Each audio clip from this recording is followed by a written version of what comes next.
एक बार की बात है, एक गांव में रवि नाम का आदमी रहता था। रवि सब्जी लगाने का काम करता था, लेकिन बहुत मेहनत करने के बाद भी वो अच्छा नहीं कमा पाता था, जिसकी वजह से वो बहुत परेशान था। एक दिन रवि काम से लौटता है। घर पर उसकी पत्नी गंगू उसका इंतजार कर रही थी। आज तो बहुत देर हो गई जी, कहाँ रह गए थे? क्या हुआ? तुम्हें क्या लगता है मैं फालतू में घूमता रहता हूँ? अरे काम पर गया था, लेट हो गया। जब देखो जासूसी करती रहती हो मेरी। रवि की बात सुनकर गंगू कहती है, अरे आप तो फिजूल में गुस्सा कर रहे हैं, मैं तो बस आपकी चिंता कर रही थी। तभी रवि के बच्चे पिंकी और राहुल वहाँ आ जाते हैं और रवि से बोलते हैं, पापा कल हमारा स्कूल पिकनिक पर ले जा रहा है, मैं भी जाऊँ क्या? कहीं नहीं जाना है पिंकी, चुपचाप घर पर बैठो और पढ़ाई करो। वैसे भी हमारे पास पैसे नहीं हैं। पापा आपके पास तो कभी पैसे नहीं रहते। एक छोटी सी फरमाइश की है हमने, आप वो भी पूरा नहीं कर सकते? राहुल की बात सुनकर रवि को गुस्सा आ जाता है और वो रवि को जोर से थप्पड़ मार देता है। ये देख गंगू भी गुस्से में आ जाती है और रवि को धक्का देते हुए बोलती है, तुम्हें जरा सी भी अकल नहीं है क्या? अगर तुम अच्छा नहीं कमा पाते हो तो इसमें इन बच्चों की क्या गलती है? अगर दोबारा मेरे बच्चों पर हाथ उठाए ना तो मुझसे बुरा कोई नहीं होगा। गंगू की बात सुनते ही रवि आग बबूला हो जाता है। मुझसे जुबान लड़ाती है, अभी मजा चखाता हूँ। लेकिन रवि गुस्से में गंगू को कुछ ज्यादा ही मार देता है, जिसकी वजह से गंगू बेहोश हो जाती है और मर जाती है। ये देख राहुल बोलता है, बस करें पापा, मम्मी बेहोश हो गई है। हम आगे से आपसे कुछ नहीं मांगेंगे, आप मम्मी को छोड़ दो। राहुल और पिंकी की बात सुनकर रवि रुक जाता है और नीचे गिरी गंगू के पास जाता है और उसे देखता है, लेकिन गंगू मर चुकी होती है। ये देख रवि डर जाता है। ये गंगू तो मर गई, मैं क्या करूं? पुलिस मुझे नहीं छोड़ेगी, मैं क्या करूं? अपनी मरी हुई माँ को देखकर राहुल और पिंकी गुस्से में आ जाते हैं। पिताजी आपने ये सही नहीं किया, आपने माँ की जान ले ली। हम अभी पुलिस को बुलाकर आपको पकड़वाते हैं। राहुल की बात सुनकर रवि और भी ज्यादा घबरा जाता है और वहाँ से भाग जाता है। राहुल और पिंकी अपनी माँ गंगू के पास खड़े रोते रहते हैं। गांव वालों को राहुल और पिंकी कुछ नहीं बताते और गांव वाले गंगू का अंतिम संस्कार कर देते हैं। लेकिन रात में, राहुल भैया मुझे अकेले घर में बहुत डर लग रहा है और भूख भी लगी है। पिंकी की बात सुनकर राहुल बोलता है, पिंकी डरने की क्या बात है, मैं हूँ ना, मेरे रहते तुम्हें चिंता करने की कोई जरूरत नहीं है। तुम रुको, मैं आता हूँ। राहुल खाने की तलाश में घर से बाहर निकल जाता है, लेकिन उसे कुछ भी नहीं मिलता और वो खाली हाथ वापस आ जाता है। लगता है पिंकी हमें आज खाली पेट ही सोना पड़ेगा। मुझे बाहर कुछ भी नहीं मिला और घर पर भी कुछ नहीं है। राहुल की बात सुनकर पिंकी बोलती है, तुम चिंता मत करो भैया, मुझे अब भूख नहीं लगी है। फिर राहुल और पिंकी सिर्फ पानी पीकर सो जाते हैं। रात में घर पर जोरों से दस्तक होती है। राहुल और पिंकी नींद से उठ जाते हैं। फिर राहुल जाकर दरवाजा खोलता है। दरवाजे पर गंगू की आत्मा खड़ी होती है। गंगू की आत्मा को देख राहुल खुश हो जाता है। गंगू की आत्मा घर के अंदर आ जाती है। पिंकी भी अपनी माँ की आत्मा को देखकर खुश हो जाती है और गंगू की आत्मा से लिपट जाती है। गंगू की आत्मा भी अपने बच्चों को देखकर रोने लगती है और बोलती है, सही कहा मेरे बच्चों, मैं तुम्हें छोड़कर कहीं नहीं जा पाई और देखो भगवान ने भी मुझे वापस भेज दिया है तुम्हारे पास। फिर गंगू अपने पास से राहुल और पिंकी को रोटी देती है। दोनों भरपेट खाते हैं और सो जाते हैं।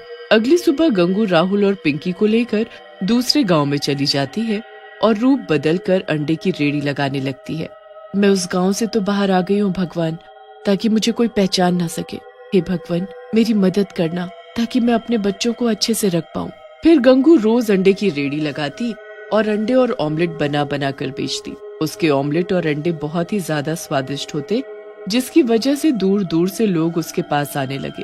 गंगू बहन, तुम जो ऑमलेट बनाती हो बहुत ही स्वादिष्ट होता है, मैंने उतना बढ़िया ऑमलेट कभी नहीं खाया।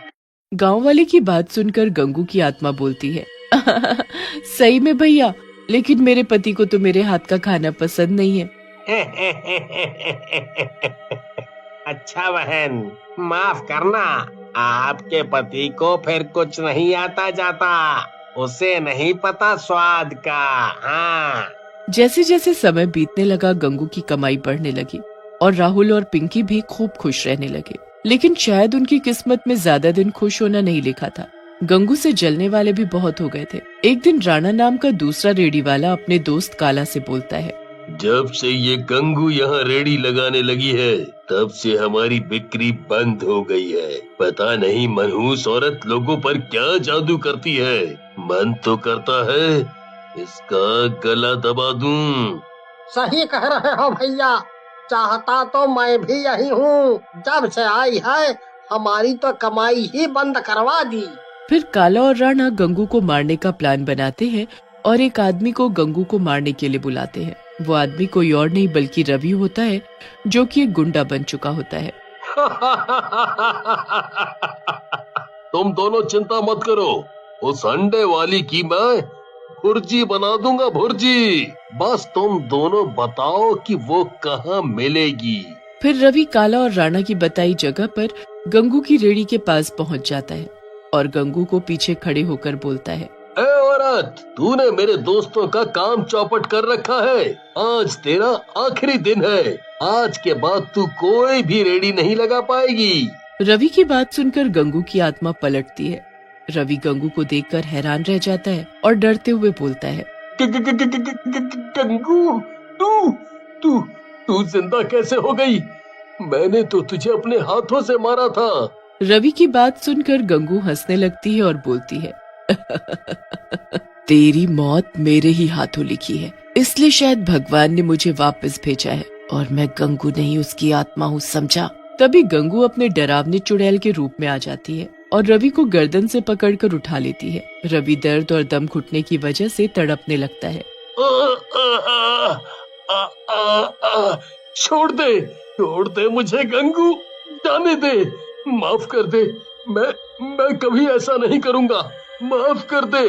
तभी वहाँ पिंकी और राहुल भी आ जाते हैं। रवि की ऐसी हालत देखकर राहुल और पिंकी गंगू के पास जाते हैं और बोलते हैं, माँ, आप पिताजी को मत मारो, इनके खून से अपने हाथ मत रंगो, हम दोनों यही चाहते हैं। पिंकी और राहुल की बात सुनकर गंगू रवि को दूर फेंक देती है और बोलती है, देखा दुष्ट, तेरे इतना बुरा करने पर भी मेरे दोनों बच्चे तेरी जान बचाना चाहते हैं। जा, यहाँ से चला जा। लेकिन तभी वहाँ काला और राणा आ जाते हैं और पिंकी और राहुल को पकड़ लेते हैं और बोलते हैं, बहुत हुआ तुम दोनों का मिलन। गंगू, तूने हमारे काम धंधे में बहुत नुकसान किया है, आज उसका बदला लेंगे हम दोनों। ऐसा कहकर राणा और काला अपने एक हाथ में चाकू निकाल लेते हैं और राहुल और पिंकी की गर्दन पर रख देते हैं। लेकिन तभी वहाँ खड़ा रवि उन दोनों को जोर से धक्का देता है। राणा और काला गिर जाते हैं, जिसकी वजह से राहुल और पिंकी आजाद हो जाते हैं। ये तूने क्या किया रवि? अब इनसे पहले तेरा नंबर आएगा। ऐसा कहकर राणा और काला रवि को चाकू मार देते हैं। रवि घायल होकर गिर जाता है। गंगू को बहुत गुस्सा आता है और वो उन दोनों को उठाकर दूर फेंक देती है, जिसकी वजह से काला और राणा दोनों मर जाते हैं। गंगू रवि के पास जाती है और बोलती है, आज तुमने मेरे दोनों बच्चों की जान बचाई है, इसकी वजह से मैं तुम्हारे सारे पुराने पाप माफ करती हूँ। गंगू की बात सुनकर रवि रोने लगता है और बोलता है, मुझे माफ कर दो गंगू, मैंने बहुत बड़ी गलती कर दी, मुझे माफ कर दो। रवि की बात सुनकर गंगू बोलती है, तुम्हें मैं माफी तभी दूंगी जब तुम अपने बच्चों को संभालोगे और उनका ख्याल रखोगे। मैंने अपने दोनों बच्चों के नाम बहुत पैसा छोड़ा है और अब ये अंडे की रेडी तुम संभालो। मैं उनका पूरा ख्याल रखूंगा गंगू, और आगे से पैसों के पीछे भी नहीं भागूंगा, मेहनत करूंगा। हाँ, मेहनत। फिर गंगू की आत्मा वहाँ से गायब हो जाती है। एक शहर में एक बहुत ही बड़ा परिवार रहता था। हरी एक ऑफिस में काम किया करता था। एक दिन हरी जब घर आता है तो सबको एक खुशखबरी सुनाता है। अरे कहाँ हो सब, जल्दी आओ, जल्दी। क्या हुआ बेटा? क्या हुआ हरी, क्यों शोर मचा रहे हो? अरे बाबूजी, बात ही कुछ ऐसी है कि क्या बताऊं। पहले जरा विमला को आने दो, फिर बताता हूँ। हाँ जी, मैं भी आ गई। अब बताओ क्या हुआ? जिस घर के लिए मैं 4 साल से केस लड़ रहा था वो आज मैं जीत गया। क्या सच में? हे भगवान, ये तो बहुत ही खुशी की बात है। हाँ, अब हमें इस छोटे से घर में नहीं रहना पड़ेगा। हाँ माँ, अब तो अगले हफ्ते ही हम उस नए घर में शिफ्ट हो जाएंगे। वो घर सालों से बंद पड़ा है तो उसमें अभी कुछ काम करवाना पड़ेगा बस। कोई नहीं जी, इतने साल इंतजार किया है तो कुछ दिन और सही। हरी अपने उस घर की मरम्मत करवाने लगता है। वो घर काफी बड़ा होता है और उसमें बहुत सारे कमरे और एक सुंदर सा बगीचा भी होता है। हरी तो बस दिन गिन रहा होता है कि कब वो अपने परिवार के साथ उस घर में शिफ्ट होगा। उस घर को ठीक करने के लिए हरी ने कुछ लोगों को काम पर लगा रखा होता है। एक दिन जब उस घर में काम चल रहा होता है तो हरी को अपने पीछे एक परछाई महसूस होती है। वो जल्दी से पीछे मुड़कर देखता है तो वहाँ कोई भी नहीं होता। अभी तो यहाँ कोई न कोई था, शायद मेरा वहम होगा, क्या पता कोई मजदूर हो। ऐसा हरी के साथ 2-3 बार होता है पर कभी उसे कोई दिखाई नहीं देता। घर की मरम्मत का काम भी खत्म हो जाता है और पूरा हफ्ता कैसे बीत जाता है पता भी नहीं लगता। हरी और उसका पूरा परिवार फिर उस नए घर में रहने के लिए आ जाते हैं। सब इतना बड़ा घर देखकर बड़े ही खुश होते हैं, पर बच्चे सबसे ज्यादा खुश होते हैं क्योंकि उन्हें खेलने के लिए काफी बड़ी छत और बगीचा जो मिल गया होता है। ये घर सच में बड़ा ही सुंदर है, पर इतने बड़े घर में मुझे एक काम वाली तो चाहिए ही होगी। हाँ, मैंने पहले ही एक काम वाली से बात कर ली है, वो शाम से काम पर आ जाएगी, तुम चिंता मत करो। ठीक है। शाम को शांति नाम की एक काम वाली आती है जिसे बिमला काम पर रख लेती है। बिमला को शांति के आने से काफी आराम मिलता है। एक दिन जब बिमला बगीचे की साफ सफाई कर रही होती है तभी वहाँ एक आदमी आता है। वो आदमी दिखने में कुछ अजीब ही होता है। आप कौन और क्या काम है? जी मैम साहब, मैं शांति का पति हूँ। वो शांति ने बताया था कि आपको एक धोबी की भी जरूरत है तो इसीलिए मैं आ गया। हाँ, धोबी की तो बहुत ही जरूरत थी। काफी कपड़े हो गए हैं, ऊपर से पर्दे, चादर और जाने क्या क्या। मेरे तो बिल्कुल बस का नहीं है जो मैं इतने कपड़े धो पाऊँ। आपको चिंता करने की जरूरत नहीं है, मैं सब कपड़ा फटाफट धो दूंगा, आप बस मुझे कपड़े लाकर दे दो। ठीक है, मैं अभी लेकर आई। बिमला अंदर से कपड़े लाती है और उन सब कपड़ों की एक गठरी बनाकर उस धोबी को देने लगती है। देखो, कपड़े बिल्कुल अच्छे से चमकने चाहिए। मेरे पति को गंदे कपड़े जरा भी पसंद नहीं है। अरे मेम साहब, आप परेशान ना हो, मैं बहुत अच्छे से कपड़े धोऊंगा। हाँ। बिमला अब जाकर चैन की सांस लेती है। उसे शांति और धोबी की वजह से बड़ा ही आराम मिलता है। शांति अपनी सफाई में लग जाती है और धोबी भी कपड़े लेकर वहाँ से चला जाता है। बिमला आराम से बगीचे में जाती है क्योंकि उसे तो घर का कोई काम करना ही नहीं पड़ता। कुछ देर बाद धोबी वापस आ जाता है। बिमला दोबारा उस धोबी को आते देख हैरान होती है। हे भगवान, ऐसा ना हो कि कपड़े धोने को मना कर दे। ये लीजिए मैम साहब, आपके कपड़े।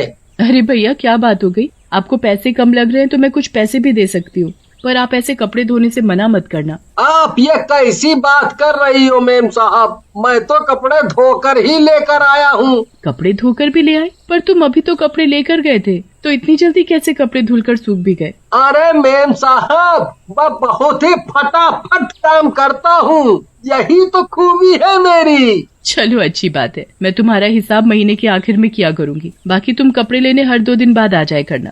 कभी अगर कपड़े नहीं हुए तो मैं शांति को बता ही दूंगी। नहीं नहीं मैम साहब, उसको नहीं बताना, मैं खुद ही आ जाया करूँगा। कपड़े हुए तो ठीक और नहीं भी हुए तो भी ठीक। अब तो हर 2 दिन बाद वो धोबी कपड़े लेने आया करता, पर वो कुछ ही देर में कपड़े धोकर वापस भी ले आता था।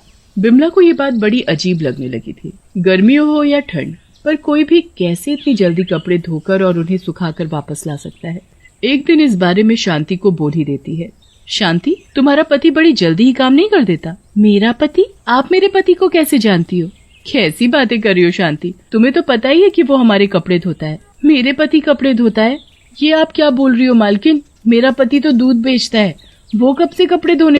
अरे पर तुमने ही तो उसे यहाँ भेजा था। आप ये सब क्या बोल रही हो मेम साहब? मैं उसे क्यों यहाँ भेजूंगी? वो दूध बेचता है और सुबह से शाम तक शहर से बाहर रहता है। उसे तो आपके घर का रास्ता भी नहीं पता, तो वो यहाँ कैसे आ सकता है? वो तुम्हारा पति नहीं है तो आखिर ऐसे झूठ बोलकर कौन हमारे घर आ रहा है? मुझे इसका पता लगाना ही होगा। एक तो मुझे पहले से ही अजीब लग रहा था क्योंकि कोई भी 10 मिनट में ढेर कपड़े धोकर और उन्हें सुखाकर कैसे ला सकता है? 10 मिनट में? क्या बात कर रही हो मेम साहब? मुझे तो जरूर ये राजू ही लग रहा है। राजू? ये राजू कौन है? वो एक धोबी था मेम साहब। एक दिन जब वो नदी के पास बैठकर कपड़े धो रहा था तो अचानक जाने कहां से वहां एक मगरमच्छ आ गया और उसे खा गया। उसके मरने के बाद भी बहुत बार लोगों ने उसी जगह किसी को कपड़े धोते देखा है, जबकि वहां तो कोई धोबी नहीं जाता। मुझे तो तुम्हारी ये बात सुनकर बहुत ही डर लग रहा है। अगर वो कोई भूत है तो अब मैं क्या करूंगी? आप घबराओ मत मेम साहब। एक काम करो, आज या कल जब भी वो धोबी कपड़े लेने आएगा तो बिल्कुल वैसे ही रहना जैसे आपको कुछ पता ही नहीं है। उसके बाद आप और मैं उसका पीछा करके देखेंगे कि आखिर में वो सच में भूत है भी या नहीं। हाँ, ये सही तरीका है। पर तुम मेरे आसपास ही रहना क्योंकि मुझे बहुत ही डर लग रहा है। आप चिंता मत करो मेम साहब, मैं आपके आसपास ही रहूंगी। अगले दिन जब शांति और बिमला दोनों रसोई में काम कर रहे होते हैं तभी कोई बेल बजाता है। बिमला और शांति दोनों चौंक जाते हैं। लगता है वही धोबी आया है। इस वक्त वही आता है। आप डरो मत और जाकर दरवाजा खोलो। बिमला और डरते डरते बाहर जाकर दरवाजा खोलती है तो सच में वही धोबी बाहर खड़ा होता है। बिमला के तो होश ही उड़ जाते हैं। वो डरते डरते उससे पूछती है, तुम आ गए? हाँ मैम साहब, अब जल्दी से मुझे कपड़े ला कर दे दो। बिमला जल्दी से अंदर जाती है और ढेर सारे कपड़े लाकर धोबी को दे देती है। उसके बाद धोबी वहाँ से चला जाता है। धोबी के निकलते ही बिमला शांति के पास जाती है और फिर दोनों मिलकर उस धोबी का पीछा करती है। धोबी कुछ ही दूरी पर जाकर एक भूत में बदल जाता है। हे भगवान, ये तो सच में भूत ही है। मैंने आपसे कहा था ना मेम साहब कि मुझे वो राजू का भूत ही लग रहा है। देखो मेरी बात सच हो गई। हाँ शांति, ये तो सच में भूत निकला। मुझे तो कभी शक ही नहीं हुआ था। खैर अब हम क्या करें? ये भूत मेरे ही घर क्यों आता है और चाहता क्या है? वो तो हमें इसके पीछे पीछे जाना पड़ेगा, तभी शायद कुछ पता चले। शांति और बिमला दोनों भूत का पीछा करती हुई नदी तक पहुंच जाती है। वहाँ भूत सारे कपड़े लेकर एक किनारे बैठ जाता है और फिर उनको पटक पटक कर धोने लगता है। शांति और बिमला दोनों एक पेड़ के पीछे छिपकर ये सब देख रही होती हैं। बस एक दिन और बाकी है। कल अमावस की रात है। कल हरी के कपड़े धोने के बाद रात को मुझे उस आदमी का शरीर मिल जाएगा। फिर मुझे भूत की जिंदगी जीने की कोई जरूरत नहीं है। हे भगवान, ये भूत क्या बोले जा रहा है? ये तो मेरे पति के कपड़ों पर जादू कर रहा है ताकि उनके शरीर पर कब्जा कर सके। मुझे उनको बचाना होगा। आप जल्दी से मेरे साथ चलो। पर कहाँ शांति? मैं किसी को जानती हूँ जो हमें इस मुसीबत से निकाल सकता है। चलो अब जल्दी चलो, हमारे पास वक्त नहीं बचा है। शांति बिमला को एक तांत्रिक के पास लेकर जाती है। वो तांत्रिक को सारी बात बताती है। मैं सब समझ गया हूँ। तुझे डरने की जरा भी जरूरत नहीं है। ये ले भभूत, और आज रात जब तेरा पति अपने गंदे कपड़े उतारेगा तो ये उन कपड़ों में छिड़क देना, और फिर जब वो भूत कल तेरे घर आएगा तो वो कपड़े उसे धोने को दे देना।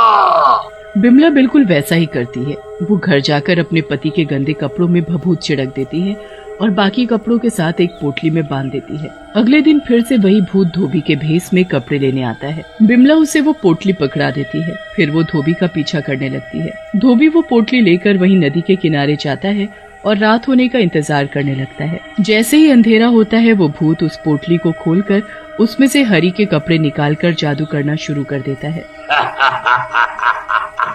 अब मैं इन कपड़ों पर जादू करके इनको पहन लूंगा और फिर हरी के शरीर को अपने वश में कर लूंगा।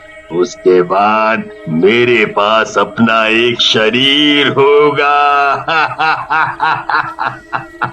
भूत जादू करने के बाद जैसे ही उन कपड़ों को पहनता है तो कुछ ही देर बाद उसका शरीर आग की तरह जलने लगता है। भूत बुरी तरह चिल्लाने लगता है। ये क्या हो रहा है? ये क्या हो रहा है? मैं जल क्यों रहा हूँ? ये मुझे क्या हो रहा है? कुछ ही देर में उसका शरीर राख बन जाता है। बिमला खुशी खुशी अपने घर जाती है और अगले दिन शांति को सारी बात बताती है।